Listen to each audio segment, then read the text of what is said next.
friends, and welcome. The campfire chat for the mid-season patch for Season 6 came and went. I was gonna read the patch notes in its entirety and post that, but quickly decided that was boring as shit, and decided to do a bit of an opinion piece of the current situation.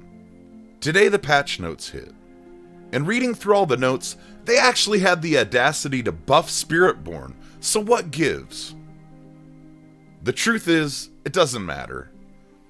The shift in focus has fallen upon Season 7. Season 7. When the stars will align, and every class will be balanced to perfection. Surely there won't be one build that is broken strong, like every season leading up to this point. For me, this is part of the charm of the seasonal content for Diablo 4. Every season brings a build, or a few builds, that in my opinion are just funner to play. And you better lap it up while you can, because next season, that build will be dog shit. In reality, this gives me a reason to try new builds and classes that I otherwise wouldn't have played. This season was all about Spiritborn. At first, I dicked around trying to create my own monstrosity, and I did, with relative success. Even going in completely blind to the Vessel of Hatred, I was evading and using the bugged aspect interactions we all know and love. After doing some experimenting, I decided Crushing Hands was the build for me. Go figure. And followed a guide to the promised land of T-Forge speed farming and one-shot boss kills.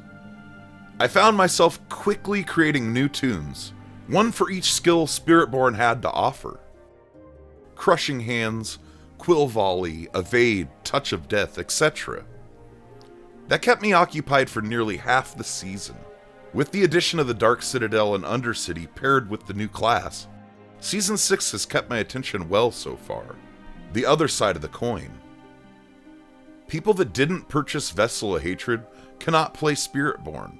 Season 6 would have been a different situation for me without access to Spiritborn. I'm not one to get excessive fear of missing out.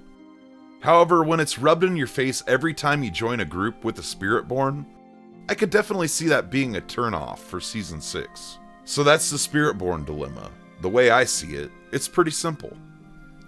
There's always been an emphasis to play a particular build or class each season. However, this is the first time it's been locked behind a paywall. But do you suppose it'll be the last? What about when they release Paladin expansion? You think they'll balance the Paladin with the Druid? I'm kidding, of course, I love the Druid. I'm just not sure any of the class balance issues overweigh the outrageous bugs, glitches, RMT, and exploits in Season 6. Most of which are persistent issues going back to the beta. Let me lay it on the line, so to speak. If a player feels competitive, and especially wants to weigh their skills and dedication against other players, I'm not sure Diablo 4 is the game for this type of player. If competing against other people is an important function of the game for you, better be prepared to take less savory action to victory. What do I mean by this? Real money transactions, duping, mastercraft stacking, the list goes on. Unless you're prepared to essentially cheat the game, you can't keep up with someone that is efficiently doing so. That being said, who cares?